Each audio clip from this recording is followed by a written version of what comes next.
Hi Libra, Sun, Moon, Ascendant, or Venus. This is Dane, and I'm going to be doing your January 16th to the 31st, 2022 reading for you. Now I ask if this reading resonates with you. Don't forget to like, comment, and subscribe. If you're interested in any of the cards that I'm using, they will all be listed and linked in the description box below. Now before we begin this reading, let us clear the energy space, raising our own energy vibration and releasing any negativity. So take a nice deep breath in, exhaling whenever it feels comfortable for you.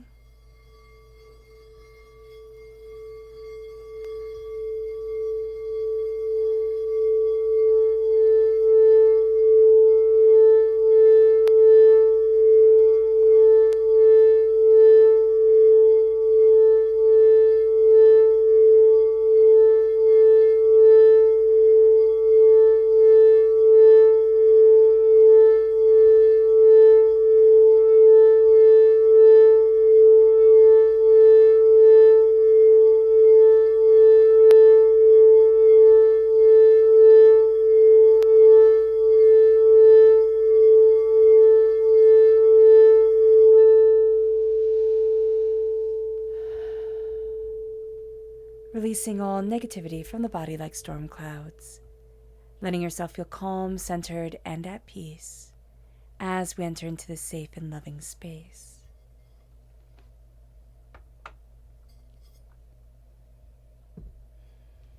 So let's see what the tarot has to say. Libra, January 16th to the 31st, 2022, Libra. Angels and spirit guides, show me clearly. Guide this reading and show me clearly. Angels and spirit guides.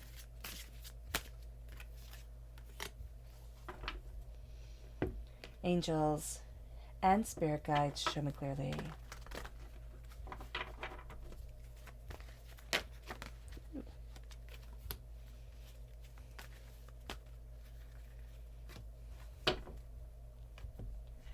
Angels and spirit guides, show me clearly.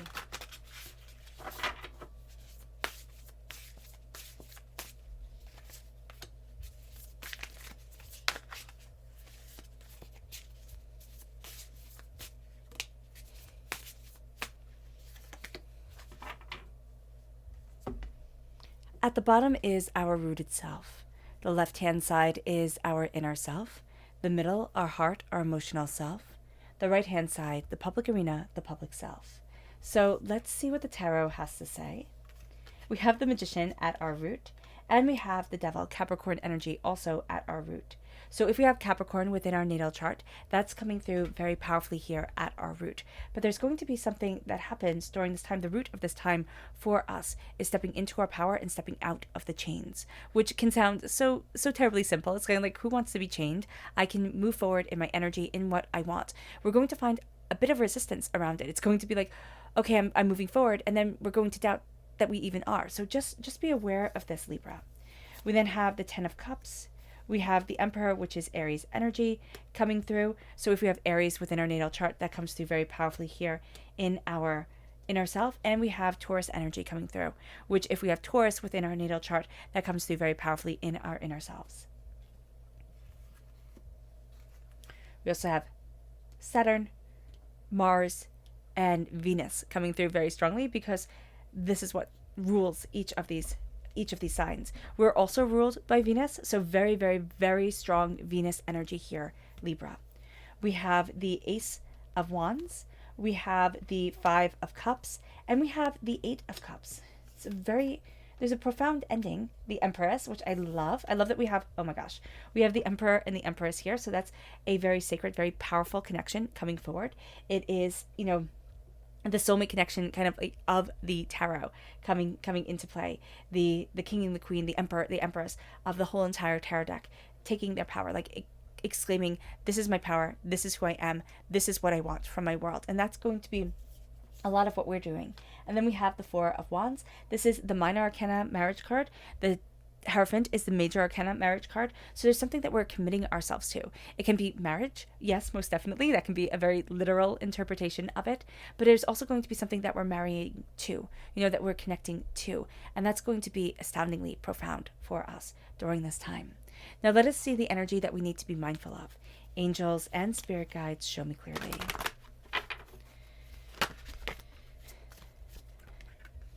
The Lovers, Gemini energy. This is also Mercury, and we do have Mercury in retrograde. So being mindful of Mercury energy during this time is also going to be very important for us. But also falling in lust instead of falling in love is going to be something that we have to be aware of. Not just with a person, it can be with an idea, with a way forward. We're going to fall in lust first and love second. So, or love not at all. So just be very mindful of this. This is going to be something that's just very alluring. It almost sounds too good to be true type of thing. This is going to be just something that we just find intoxicating. We just can get absolutely pulled in by it. This can also be, when it comes to addictions or when it comes to something where we have a hard time saying no. It can be, I'll just have one more piece of chocolate cake, or just one more glass of wine type of thing. Just be mindful about it because it's going to be so alluring. And yet at the end, it's not going to give us the results that we want. It can be a lover that comes back into our lives that we think, oh my gosh, we're rekindling this relationship. And then as we're going on, it's like, now I realize why this ended. So again, just being aware of this is going to be so important for us. Also, Aries energy is our sister energy. So we have Aries energy here in our inner selves, and that sister energy, as sisters it can be the most annoying thing in the whole entire world, or it could be the thing that sees us the clearest and builds us up the most. So just be aware of that. Angels and spirit guides, show me clearly. Here we have two. We have family, our root chakra, and we have our sacral chakra coming forward. So at our root chakra, we have, again, family, and our sacral chakra, we have inspiration. We're going to be inspired by our families, by our commitments, by the families we were born into, by the families that raised us, by, the families that we've created. There's going to be something very inspiring about the way that we're moving forward, but also about our history, about what we desire from our lives. This could be our past life, self, the evolution of our own soul, our own self. That's going to be astoundingly important. But there's a sense here of being inspired, of letting that inspiration ground us and root us and move us in a direction that we hadn't anticipated, which is very much par for the course during this time. Now let's look at things astrologically speaking.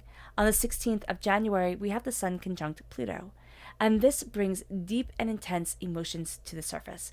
We want to expand and better ourselves. We don't want to take the easy road. We can actually find that we're taking the road kind of less traveled during this time because we don't want to do things the easy way. We want to do things the way that we see will bring the most lasting, the most powerful, the most intense results. There is amazing willpower here that we just need to harness. And if we let ourselves kind of believe in ourselves and go after ourselves, this can be life-changing. And we can see that the roads that we start to take really do start to change our lives. The 17th of January is the full moon in Cancer. It is the wolf moon, and there will be a separate video on that, but it's going to be very powerful.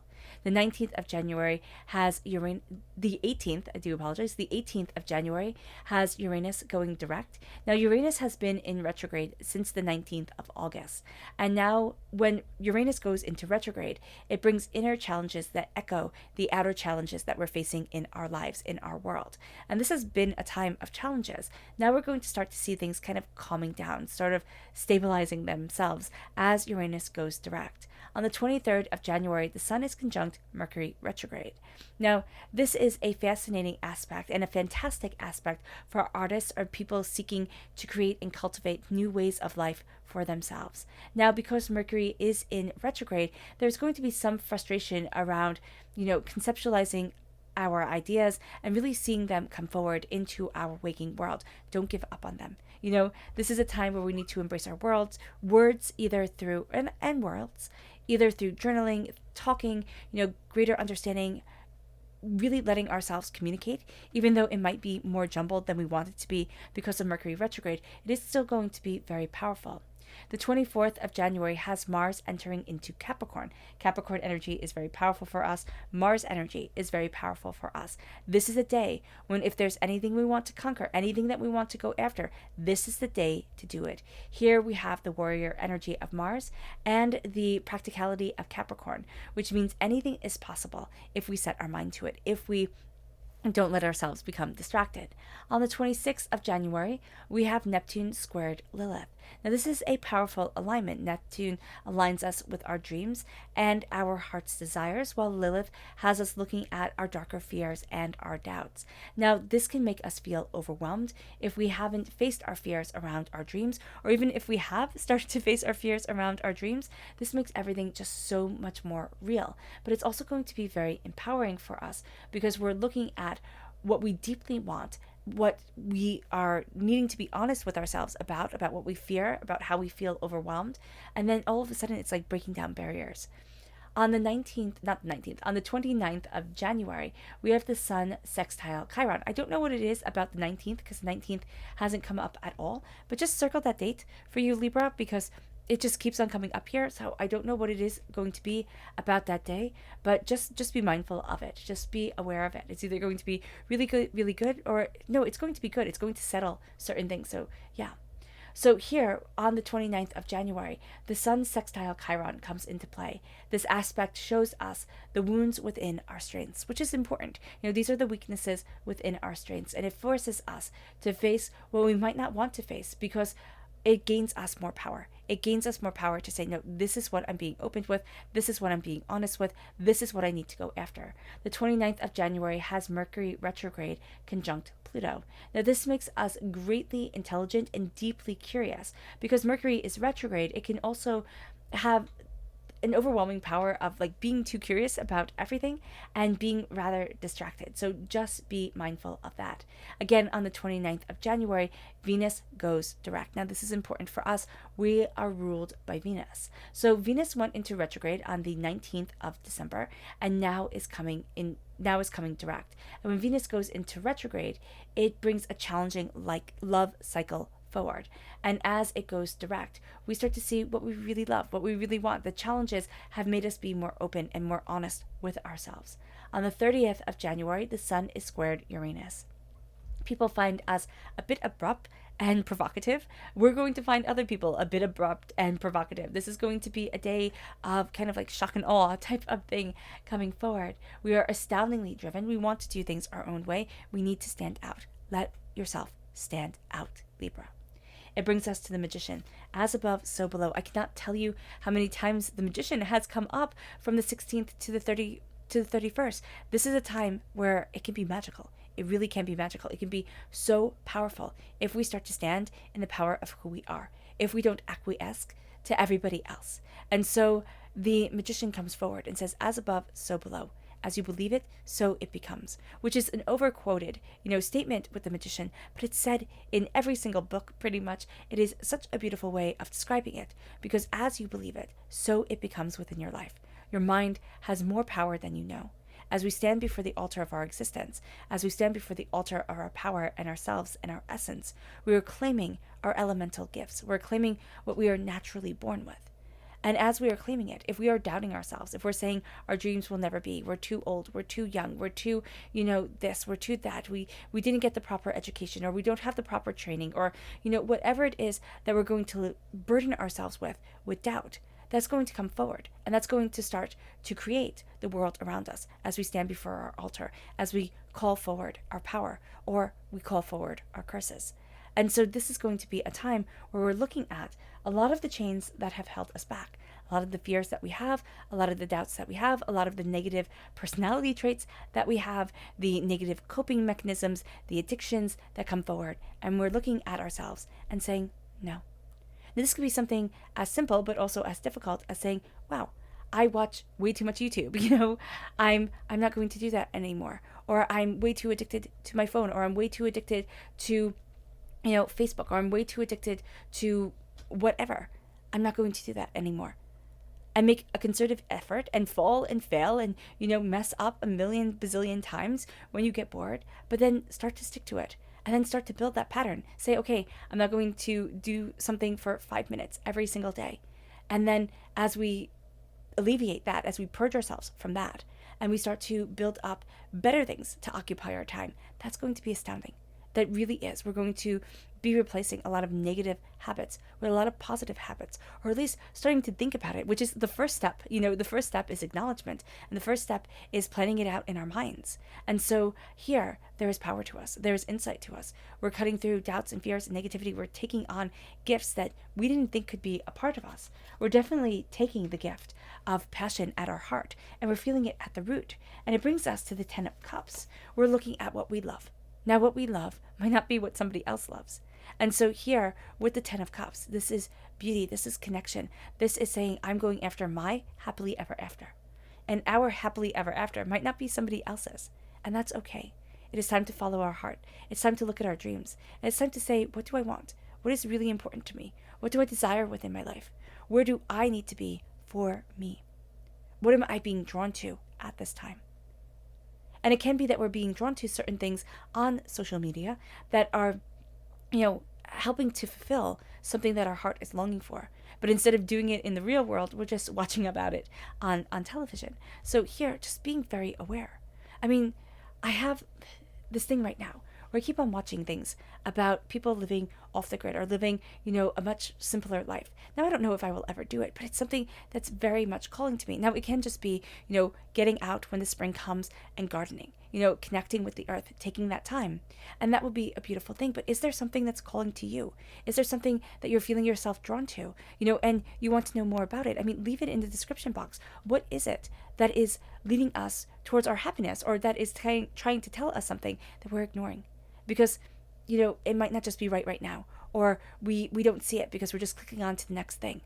Being aware and embracing our happiness and saying it's important to be happy. It's important to, stand here in my power. It actually helps us to embrace the Emperor energy.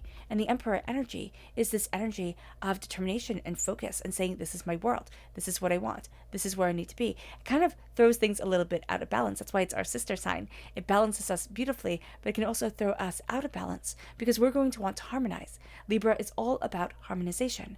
And yet, when Aries comes in, when the Emperor comes in and says, no, this is what we're doing, it might turn everything into a tizzy. And what is wrong with everything being in a tizzy once in a while? As long as we're going after what we want, as long as we're looking at what we desire, as long as we're still operating with kindness and respect to the world around us and to ourselves, it moves us to the Hierophant. And the Hierophant, we have the Emperor here, which we would think, okay, totally surpasses the energy of the Hierophant, right? It's so much more powerful. But in ancient medieval times, it was the Hierophant that was the most powerful. The Hierophant was represented by the Pope in the Rider-Waite-Smith deck. And so here, we have the Pope coming in, and the Pope told the emperors, the kings, the queens, and the empresses what to do. And so we have this energy that is, what am I married to? What are the traditions that are right for me? How am I moving myself forward? What do I need? What am I seeking? What do I desire? We could need, to kind of work with somebody, a spiritual advisor, a therapist, a friend, a person that we say, like, what am I diving deeper into? And why am I doing this for me?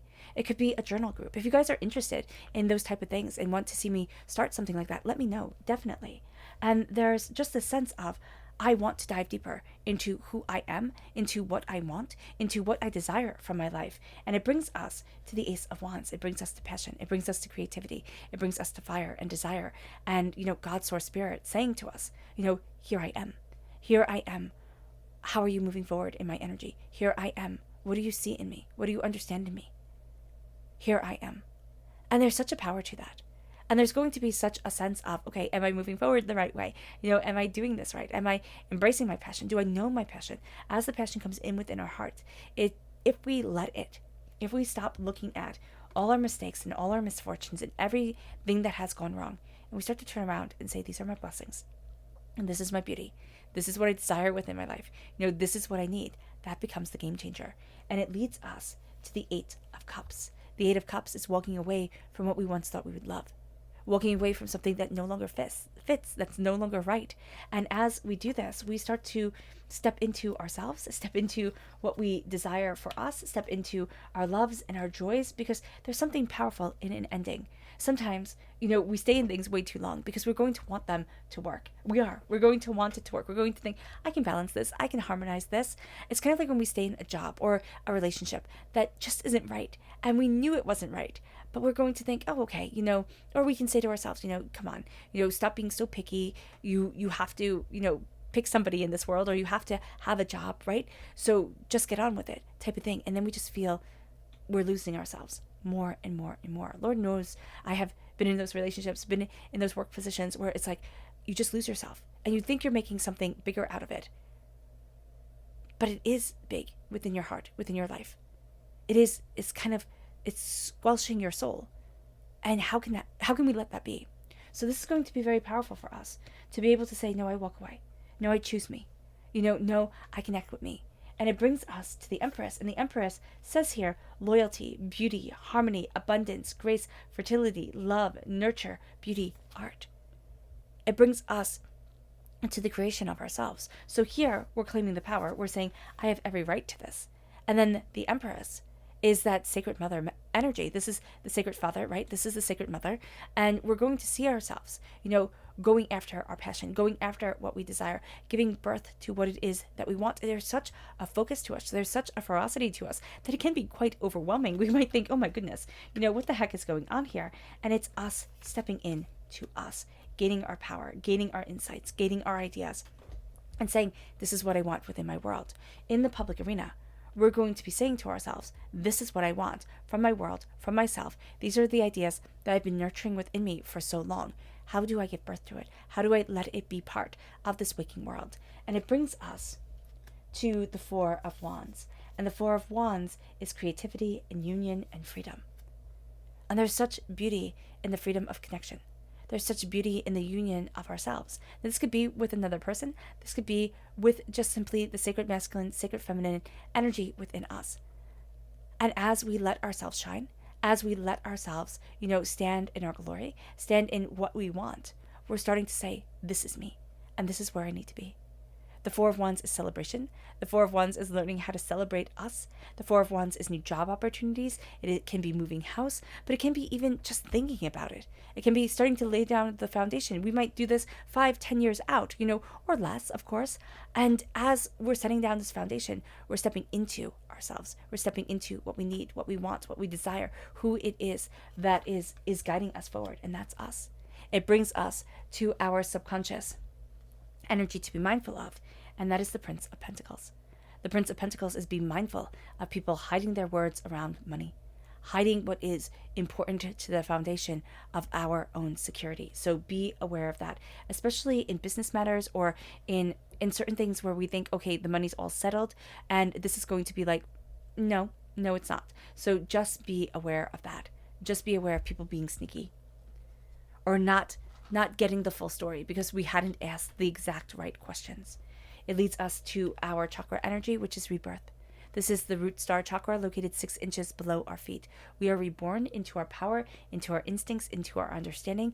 We are reborn to be able to fly, not crawl on the ground, but fly in the sky, to embrace freedom, to embrace insight, to embrace the ideas of us. It brings us to our subconscious rooted energy, and that is judgment. Judgment is our angels, our spirit guides, calling us out of the box that we have found ourselves in, calling us out of the confinement that has been overwhelming us. And now we're breaking that barrier and we're stepping into us. We're stepping into what we need. We're stepping into what we desire. It brings us to our subconscious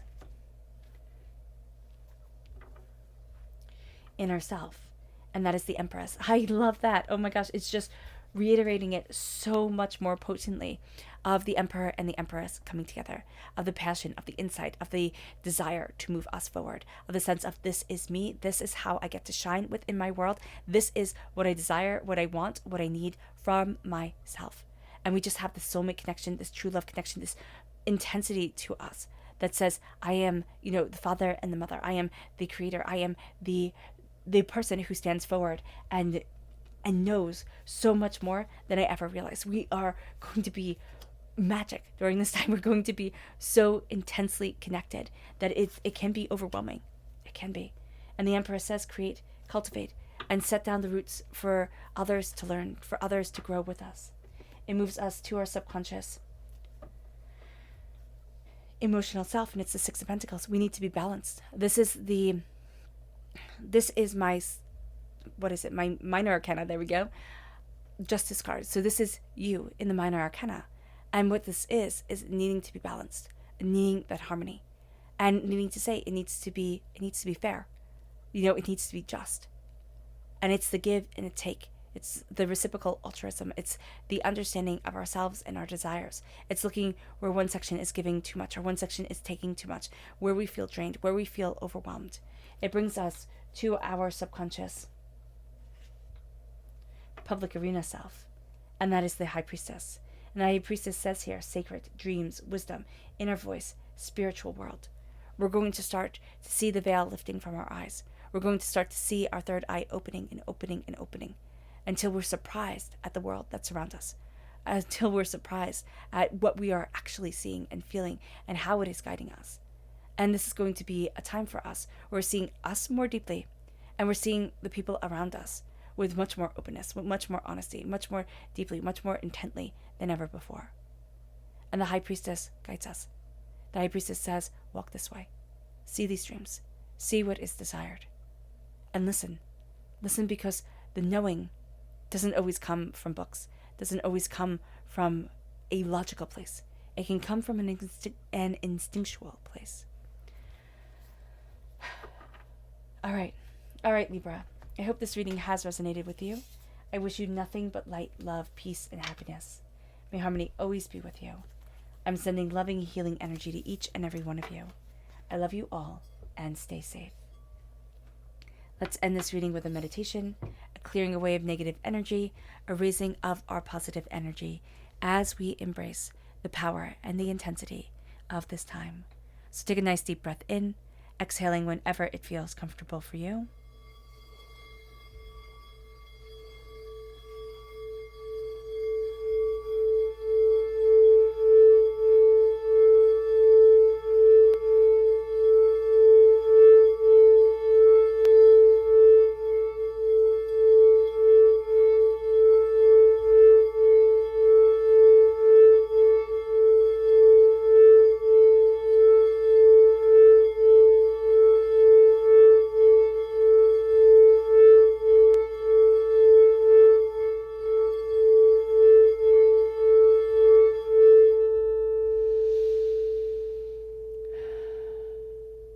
May you move forward in peace and in harmony, Libra.